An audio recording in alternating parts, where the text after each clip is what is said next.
BLM Kerala, Tamil Nadu, Pondicherry. പല കാലങ്ങളിൽ നിന്നായി പല ദേശങ്ങളിൽ നിന്നായി പിറവിയെടുത്ത നിരവധി സിനിമകളാണ് ഇന്ന് ഈ IFFK വേദിയിൽ നിറയുന്നത്. കണ്ണിനെയും മനസ്സിനെയും ആത്മാവിനെയും ഒരുപോലെ സ്വാധീനിക്കുന്ന, ഒരുപോലെ കീഴടക്കുന്ന ഒന്നിലധികം സിനിമകൾ. ഈ സിനിമകൾ കാണാൻ ചുട്ടുപൊള്ളുന്ന വെയിലിനെ പോലും മറന്നുകൊണ്ട് ആയിരങ്ങളാണ് വരിവരിയായി കാത്തു നിൽക്കുന്നത്. ഈ IFFK വേദിക്ക് അല്ലെങ്കിൽ ഈ IFFK ഉത്സവത്തിന് ഇപ്പോൾ 30 വയസ്സ് തികയുകയാണ്. ഫ്രെയിമുകളിൽ നിന്നും ഫ്രെയിമുകളിലേക്ക് കണ്ണിമ വെട്ടാതെയുള്ള ഒരു യാത്ര. ഈ കൗതുകമാണ് സിനിമ എന്ന ദൃശ്യവിസ്മയത്തിന്റെ ഏറ്റവും ലളിതമായ ആദിമ ആഖ്യാനം.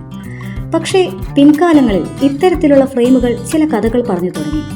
അവ നിർമ്മിക്കപ്പെടുന്ന സാമൂഹിക സംസ്കാരങ്ങളുടെ ചുറ്റുപാടുകളെ സംബന്ധിച്ച വലിയ കഥകൾ. ഇന്നവ വലിയൊരു ലോകമാണ്, വലിയ ആഘോഷവുമാണ്. ലോകത്തിന്റെ വിവിധ കോണുകളിൽ നിന്നും പിറവിയെടുത്ത ലോകോത്തര സിനിമകളാണ് ഇന്ന് IFFK വേദിയിൽ പ്രദർശിപ്പിക്കുന്നത്. കഴിഞ്ഞ 3 പതിറ്റാണ്ടുകളോളം ലോക സിനിമ IFFK വേദിയിലൂടെ ജനങ്ങളിലേക്ക് ഒഴുകിയെത്തുകയാണ്. ആ 30 വർഷത്തെ ജൈത്രയാത്രയാണ് ഓരോ ഫ്രെയിമുകളിലായി ടാഗോർ തിയേറ്ററിൽ പ്രദർശിപ്പിച്ചിരിക്കുന്നത്.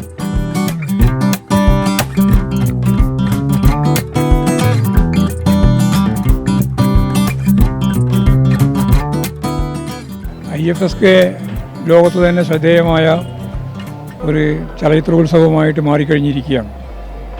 30 വർഷക്കാലം കോഴിക്കോട് നിന്ന് ആരംഭിച്ച് പല ജില്ലകളിലൂടെ കടന്ന് ഇപ്പോൾ മിക്കവാറും തിരുവനന്തപുരത്ത് തന്നെയാണ് പരിപാടി നടക്കുന്നത്.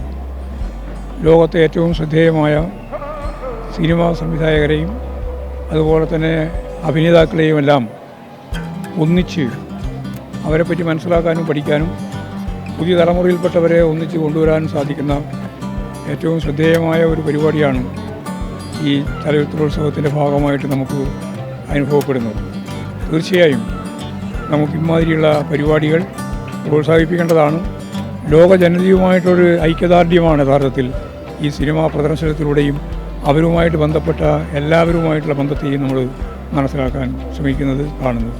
സിനിമയുടെ യാത്രയോടൊപ്പം തന്നെ IFFKയുടെ പിറവി മുതൽ 30 വർഷത്തെ യാത്രയെ സംബന്ധിച്ച വിവരങ്ങളും ഇവിടെ പ്രദർശിപ്പിച്ചിട്ടുണ്ട്.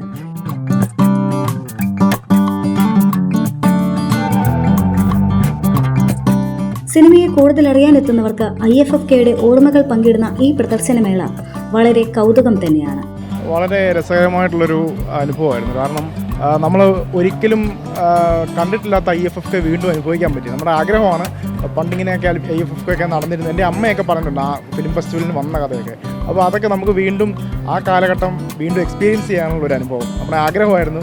അത് സാധിച്ച് തന്നു എന്നുള്ളതാണ് അക്കാദമിയോട് എനിക്ക് പറയാനുള്ള ഏറ്റവും പ്രധാനപ്പെട്ട കാര്യം.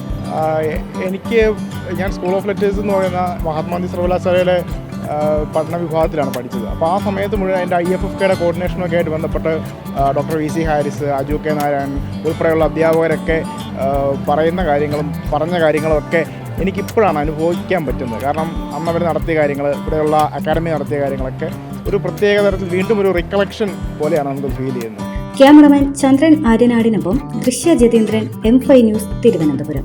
മെമ്പർമാരുടെ നിക്ഷേപങ്ങൾക്ക് ഉയർന്ന ലാഭവിഹിതം നൽകുന്ന കേന്ദ്ര സർക്കാർ സഹകരണ registered society Bharat Lajna multi state housing cooperative society limited.